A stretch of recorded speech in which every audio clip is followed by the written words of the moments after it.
আসসালামু আলাইকুম। সুপ্রিয় নবম দশম শ্রেণীর বিজ্ঞান বিভাগের শিক্ষার্থীবৃন্দ, হাজী মোয়াজ্জেম আলী অনলাইন স্কুলের পক্ষ থেকে আমি মোহাম্মদ সাদ্দাম হোসাইন তোমাদের জানাচ্ছি আন্তরিক শুভেচ্ছা এবং অভিনন্দন। আজ আমি তোমাদের পড়াবো তোমাদের রসায়ন বইয়ের অষ্টম অধ্যায়ের রসায়ন ও শক্তি বিষয়। তো আজ আমরা জেনে নেই আজকে আমরা কি পড়ব। আজকের আলোচ্য পাঠ হলো আমরা রাসায়নিক শক্তি কি জানব, বন্ধন শক্তি, আন্তঃআণবিক শক্তি, রাসায়নিক বিক্রিয়ায় শক্তির রূপান্তর কিভাবে হয়, শক্তি পরিমাপের একক বিষয়ে জানব, তাপের পরিবর্তনের উপরে ভিত্তি করে রাসায়নিক বিক্রিয়া যে দুই প্রকার, তাপ উৎপাদিত তাপহারী বিক্রিয়া, যেটা গত ক্লাসে তোমাদের ম্যাডাম পড়িয়েছে। তো আজকে আমরা জানব এই বিষয়ে এবং এই চ্যাপ্টারে কিছু গাণিতিক সমস্যা আছে, আমরা গাণিতিক সমস্যা করে অন্য গাণিতিক সমস্যাগুলো করার চেষ্টা করব। তো চলো আজকে আমরা শুরু করি। প্রথম বিষয় হলো রাসায়নিক শক্তি কি। যে একটা অণু আরেকটা অণুর সাথে, একটি অণু আরেকটি অণুর সাথে যে বন্ধনে আবদ্ধ থাকে তাকেই বলা হয় রাসায়নিক শক্তি। যে আকর্ষণ বলের মাধ্যমে আবদ্ধ থাকে সেটাকেই বলা হয় কি, রাসায়নিক শক্তি। এখন কথা হলো এই রাসায়নিক শক্তির পরে আসে বন্ধন শক্তি কাকে বলে।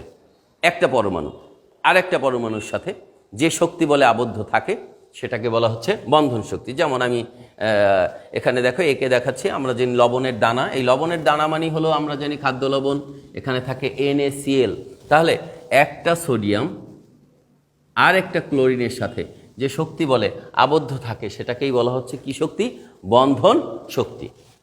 আর আন্তঃআণবিক শক্তি কাকে বলে? আন্তঃআণবিক শক্তি হলো যে একটি অণু পার্শ্ববর্তী আরেকটি অণুর সাথে যে শক্তি বলে আবদ্ধ থাকে এবং সমযোজী বন্ধনে আবদ্ধ একটি অণু আরেকটি অণুর সাথে যে বন্ধনে আবদ্ধ থাকে তাকে বলা হয় আন্তঃআণবিক শক্তি। যেমন পানি, একটা পাত্রে আমরা পানি রাখলাম, এখানে পানির অসংখ্য অণু বিদ্যমান, তাহলে এই একটা পানির অণু আর একটা পার্শ্ববর্তী পানির অণুর সাথে যে বন্ধনে আবদ্ধ থাকে সেটাকে বলা হচ্ছে আন্তঃআণবিক শক্তি।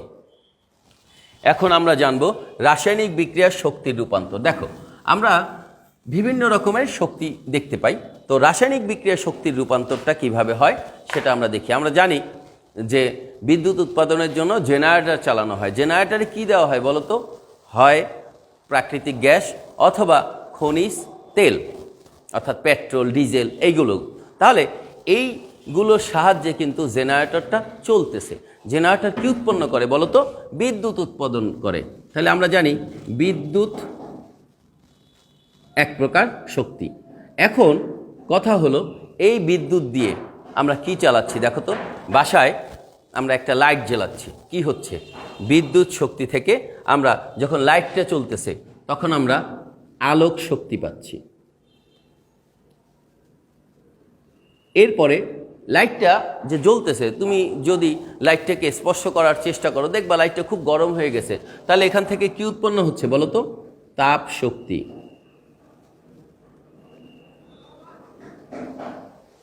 এখন তার মানে আমি বিদ্যুৎ শক্তি থেকে লাইট জ্বালাচ্ছি, আলোক শক্তি পাচ্ছি, বিদ্যুৎ শক্তি থেকে লাইটের মধ্যে তাপ উৎপন্ন হচ্ছে, তাপ শক্তি পাচ্ছি। আচ্ছা, এরপরে কি পাচ্ছি আমরা বলো তো? আমরা যদি ফ্যান চালাই তাহলে ফ্যান একটা যন্ত্র, তাহলে বিদ্যুৎ শক্তিটা রূপান্তর হচ্ছে কিসে? যান্ত্রিক শক্তিতে রূপান্তর হচ্ছে। এমনকি বিদ্যুৎ দেখো বিদ্যুৎ শক্তি যখন ফ্যানটা চলে তখন শব্দ হয়, তাহলে শব্দ এক প্রকার শক্তি। তাহলে বিদ্যুৎ শক্তি কিসে রূপান্তর হচ্ছে? শব্দ। অর্থাৎ রাসায়নিক শক্তি বিভিন্নভাবে কি হতে পারে? রূপান্তর হতে পারে। তাই আমরা শিখলাম রাসায়নিক বিক্রিয়ায় শক্তির রূপান্তর হতে পারে। রাসায়নিক বিক্রিয়ায় কি হতে পারে? শক্তির রূপান্তর হতে পারে। এবারে আসো শক্তি পরিমাপের একক কি। আমরা জানি আমরা যখন একটা বিষয় পড়ি তাহলে তার একক বিষয়গুলো আমাদের জানতে হয়, কারণ না হলে আমি শক্তির পাশে যে এত 50 শক্তির এককটা কি, তাহলে সেখানে আমাদের একক ব্যবহার করতে হবে। তাহলে শক্তির একক হলো জুল। শক্তির একক জুল। পদার্থবিজ্ঞানে তোমরা পড়েছো কাজ শক্তি ক্ষমতা চ্যাপ্টার। সেই কাজ শক্তি ক্ষমতায় কাজ W হলো Fs, অর্থাৎ কোনো বস্তুর উপর যদি বল প্রয়োগ করা হয় এবং বস্তুটা সরণ হয় তাহলে তাকে বলা হয় কি কাজ। এবং কাজ করার যদি দেখো কাজ করার যদি সামর্থ্য, কাজ করার সামর্থ্যকে কি বলা হচ্ছে? শক্তি। তাহলে শক্তির এককেও কি ব্যবহার করা হয়? পদার্থবিজ্ঞান, জুল। তার মানে আমি যদি বলি যে 5 জুল বা 10 জুল বলতে কি বুঝায়, তাহলে 5কে কিভাবে লিখতে পারি দেখো তো, আমরা 5কে লিখতে পারি 1 গুণ 5 অথবা 5 গুণ 1।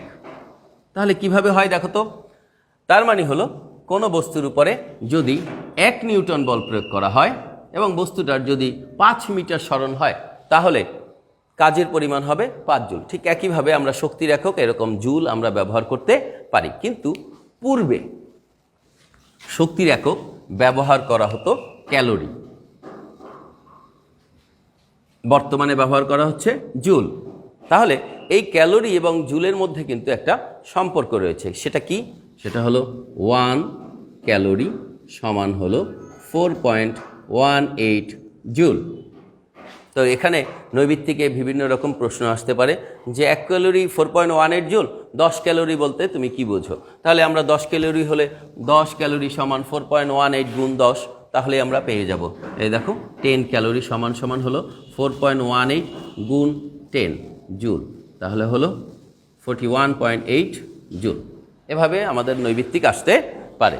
তাহলে আমরা শক্তি পরিমাপের একক সম্পর্কে জানলাম। গত ক্লাসে 7ম অধ্যায়ে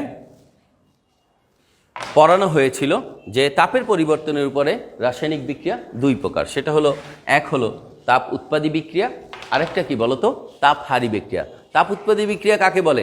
যে বিক্রিয়ায় তাপ শক্তি উৎপাদন হয়, অর্থাৎ বিক্রিয়কের থেকে উৎপাদে তাপের পরিমাণটা কি হয়? বৃদ্ধি প্রাপ্ত হয়, তাহলে তাকে বলা হয় তাপ উৎপাদী বিক্রিয়া। এখন একটা এক্সাম্পল লিখলাম, দেখো CH4, আমরা বাসা বাড়িতে যে গ্যাস জ্বালাই, গ্যাসের চুলায়, সেখানে থাকে কি বলতো? Methane gas. এই মিথেন গ্যাস কি করে? অক্সিজেনের সাথে বিক্রিয়া করে, দহন বিক্রিয়া হয়। তখন মিথেন এবং অক্সিজেন বিক্রিয়া করে তৈরি করে কিন্তু কার্বন ডাই অক্সাইড এবং পানি। আমরা সমতা করতে পারি।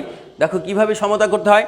এখানে হাইড্রোজেন কয়টা? 4টা, ওখানে হাইড্রোজেন 2টা, আমরা 2 দিলাম, হাইড্রোজেনের পরিমাণ ঠিক হলো 2 দুগুণে 4, কিন্তু দেখো অক্সিজেন বেশি হয়ে গেছে। এখানে অক্সিজেন 2টা, 4টা পরমাণু, এখানে কিন্তু কয়টা বলো? 2টা। এখানে আমরা 2 দিলে বিক্রিয়াটা সমতা হলো, কিন্তু বিষয় হলো এই বিক্রিয়ায় কিন্তু তাপ উৎপন্ন হয়, ΔH এর মান ঋণাত্মক। আমরা একটা বিক্রিয়া তাপ উৎপাদী না তাপহারী বুঝবো ΔH এর মান দিয়ে। যদি ΔH এর মান ঋণাত্মক হয় তাহলে সেই বিক্রিয়াটা কি বিক্রিয়া হবে বলতো? তাপ উৎপাদী বিক্রিয়া। এখন তাপহারী বিক্রিয়া কাকে বলে? যে বিক্রিয়া পরিবেশ থেকে তাপ শোষণ করে তাকে বলা হয় তাপহারী বিক্রিয়া। যেমন ক্যালসিয়াম কার্বনেট, এটাকে যদি তাপ প্রয়োগ করা হয় তাহলে ক্যালসিয়াম অক্সাইড এবং কার্বন ডাই অক্সাইড উৎপন্ন হয়। সেই তাপের পরিমাণ কত? মাইনাস, ΔH এর মান হলো 176.8 কিলোজুল পার মোল। অর্থাৎ ΔH এর মান কি হবে? এখানে ঋণাত্মক নয়, ধনাত্মক। অর্থাৎ তাপহারী বিক্রিয়ার ক্ষেত্রে পরিবেশ থেকে কি করবে বলো? তাপ শোষণ করবে।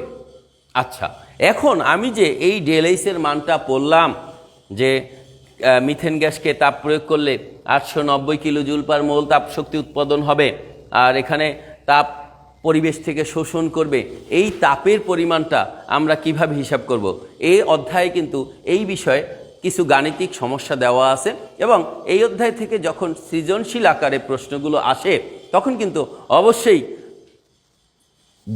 গ অথবা ঘতে এই তাপের পরিমাণটা হিসাব করতে বলে, অথবা বলে যে উপরোক্ত বিক্রিয়াটি কি বিক্রিয়া, তাপ উৎপাদী না তাপহারী, তুমি নির্ণয় করো। তাহলে সেক্ষেত্রে তোমাকে কিন্তু গাণিতিক সমস্যাটা সমাধান করতে হবে। তো আগে আমরা আগের চ্যাপ্টারের জন্য ΔH এর মানটা আমরা মনে রাখতাম যে এই বিক্রিয়া এতটুকু তাপ উৎপাদন হবে, সেক্ষেত্রে সেটা ছিল মনে রাখা।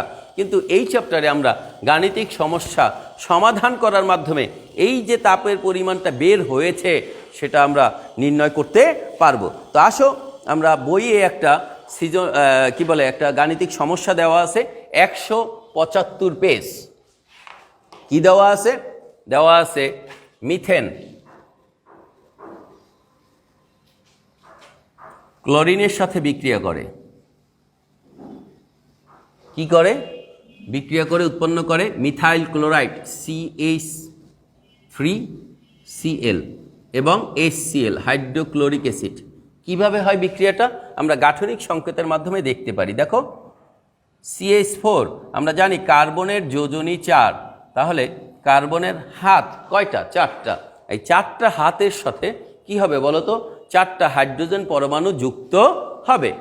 এরপরে এর সাথে মিলবে ক্লোরিন। ক্লোরিন এবং ক্লোরিন পরস্পরের সাথে সমযোজী বন্ধনে আবদ্ধ।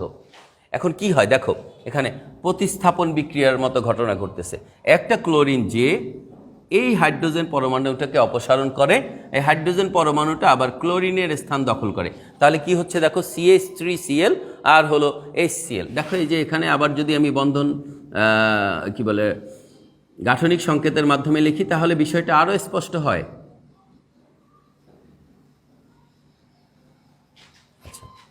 দেখো গাঠনিক সংকেতের মাধ্যমে বিক্রিয়াটা লেখলে বোঝাই যায় যে এখানে এই যে হাইড্রোজেন তার স্থান দখল করেছে ক্লোরিন, আর এখানে এই যে ক্লোরিনের স্থান দখল করেছে হাইড্রোজেন। এখন কি কি ঘটনা ঘটছে আমরা একটু দেখি। এখানে দেখা যাচ্ছে যে এই যে CH বন্ধন অর্থাৎ কার্বন এবং হাইড্রোজেনের মধ্যকার বন্ধন, এটা দেখো এখানে নাই, এখানে কিন্তু নতুন একটা বন্ধন সৃষ্টি হয়েছে। তার মানে এই বন্ধনটা কি হয়েছে বলো তো, ভেঙে গিয়েছে। এই যে এখানে Cl এর মধ্যকার বন্ধন, এটা কি ওই পাশে উৎপাদে আছে? বিক্রিয়কে যে ক্লোরিন ক্লোরিনের মধ্যকার বন্ধন সেটা কিন্তু উৎপাদে নাই, নতুন একটা বন্ধন সৃষ্টি হয়েছে, সেটা কি হাইড্রোজেন এবং ক্লোরিনের। তাহলে এই বিক্রিয়াটা দেখে আমরা কি কি সিদ্ধান্তে উপনীত হতে পারি দেখি আমরা। সেটা হলো এই বিক্রিয়ায় 1 মোল CH বন্ধন এবং 1 মোল Cl অর্থাৎ ক্লোরিন ক্লোরিনের মধ্যকার বন্ধন ভেঙে যায়, আর উৎপন্ন কি হয় 1 মোল CCl অর্থাৎ কার্বন ক্লোরিনের মধ্যকার বন্ধন এবং 1 মোল HCl বন্ধন গড়ে। তাহলে আমরা আসো এই সিদ্ধান্তগুলোর উপরে ভিত্তি করে তাপের পরিমাণটা কত হবে আমরা নির্ণয় করি। লিখি আমরা, উপরোক্ত বিক্রিয়ায় 1 মোল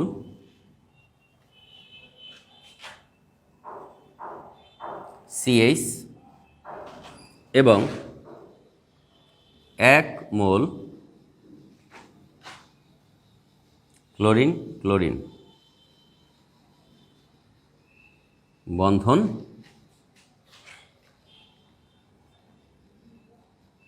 ভাঙে। সুতরাং বন্ধন ভাঙতে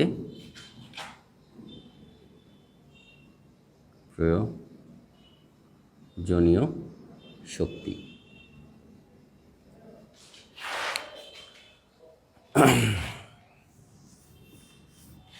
সাধারণত বেশিরভাগ ক্ষেত্রেই যখন সৃজনশীল প্রশ্ন থাকবে তখন উদ্দীপকে কিন্তু এই বন্ধন শক্তিগুলো দেয়া থাকবে, যার জন্য আমিও লিখে রাখলাম যে CH বন্ধন কার্বন হাইড্রোজেনের বন্ধন হলো 414 কিলোজুল পার মোল। অর্থাৎ যদি তুমি বন্ধন ভাঙো এই পরিমাণ শক্তি প্রয়োজন হবে, আর যদি বন্ধন উৎপন্ন হয় বা গড়ে তাহলে এই পরিমাণ শক্তি কি হবে, উৎপন্ন হবে। আবার বুঝো, বন্ধন ভাঙলে এই পরিমাণ শক্তি প্রয়োজন হবে, আর বন্ধন করলে এই পরিমাণ শক্তি উৎপন্ন হবে। তাহলে আমাদের কি কি ভেঙেছে শক্তি? 1 নম্বর হলো CH আর 1 মোল CCl। দেখি আমরা CH বন্ধন কত, দেখো দেওয়া আছে 414, যোগ ক্লোরিন ক্লোরিনের মধ্যকার বন্ধন হলো 244,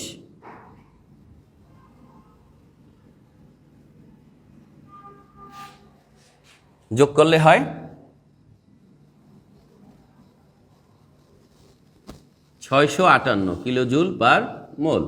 আচ্ছা, তাহলে আমরা বুঝে গেলাম যে এই বিক্রিয়ায় বিক্রিয়কের বন্ধন যেগুলো ভেঙেছে সেই বন্ধনগুলো ভাঙতে 658 কিলোজুল পার মোল শক্তি প্রয়োজন হয়েছে।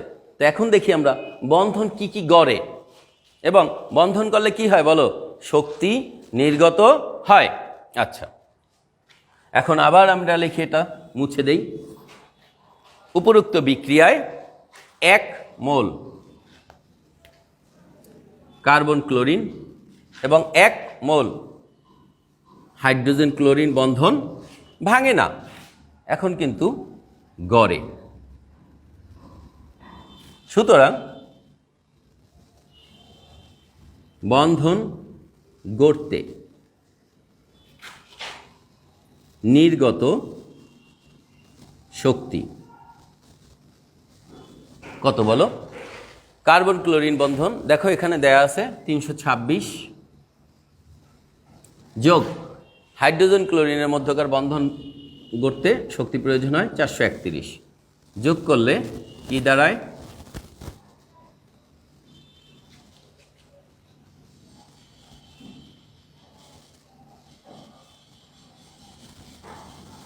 (757 কিলোজুল পার মোল। তাহলে দেখো তো এখানে কিন্তু বন্ধন ভাঙতে শক্তি প্রয়োজন হয়েছে 658 কিলোজুল পার মোল, আর বন্ধন গড়তে শক্তি নির্গত হয়েছে 757। তাহলে বন্ধন গড়ার ক্ষেত্রে কি শক্তির পরিমাণটা বেশি না? তাহলে আমাদের ডেল এইচের মান কত আসে দেখি। ডেল এইচ ইকুয়াল, সবসময় আমরা বন্ধন ভাঙা থেকে গড়ার শক্তি বিয়োগ করব সবসময়। তাহলে 658 বিয়োগ 757 কিলোজুল পার মোল, তাহলে কত হচ্ছে? -99 কিলোজুল পার মোল। একটা বিক্রিয়ায় যদি ডেল এইচের মান ঋণাত্মক আসে, আমরা বলেছি যে যদি ডেল এইচের মান ঋণাত্মক আসে তাহলেই আমরা বুঝবো কি বিক্রিয়া। ওই বিক্রিয়াটা তাপ উৎপাদী বিক্রিয়া। তার মানে বোঝা গেল এই বিক্রিয়াটা কি বিক্রিয়া? একটা তাপ উৎপাদী বিক্রিয়া। আমরা বিয়োগ না করে ডেল এইচের মান বের না করেও কিন্তু আমরা সমাধানে আসতে পারি যে কিভাবে একটা বিক্রিয়া তাপ উৎপাদী হয়। মাথায় রাখো এটা। 1 নম্বর পয়েন্ট হলো, যদি বন্ধন ভাঙার প্রয়োজনীয় শক্তি লেস দেন বন্ধন গড়ার নির্গত শক্তি হয়, তাহলেই সেই বিক্রিয়াটাকে আমরা বলবো তাপ উৎপাদী বিক্রিয়া। কি বুঝলাম আমরা? যে যদি বন্ধন ভাঙার প্রয়োজনীয় শক্তিটা কম হয় কার চেয়ে? তা বন্ধন ভাঙার নির্গত শক্তির চেয়ে, তাহলেই আমরা বুঝে ফেলবো যে সেই বিক্রিয়াটা কি বিক্রিয়া? তাপ উৎপাদী বিক্রিয়া। যেমনটা এই উদাহরণে হয়েছে, আমাদের বন্ধন ভাঙার জন্য শক্তি প্রয়োজন হয়েছিল 658 কিলোজুল পার মোল, কিন্তু বন্ধন গড়ার ক্ষেত্রে শক্তি আমাদের নির্গত হয়েছে 757 কিলোজুল পার মোল। তাহলে কি দেখা যাচ্ছে? দেখো তো বন্ধন গড়ার শক্তিটা বেশি, তাই এই বিক্রিয়াটা কি বিক্রিয়া? তাপ উৎপাদী বিক্রিয়া। কিন্তু যদি এমন হয় বন্ধন ভাঙার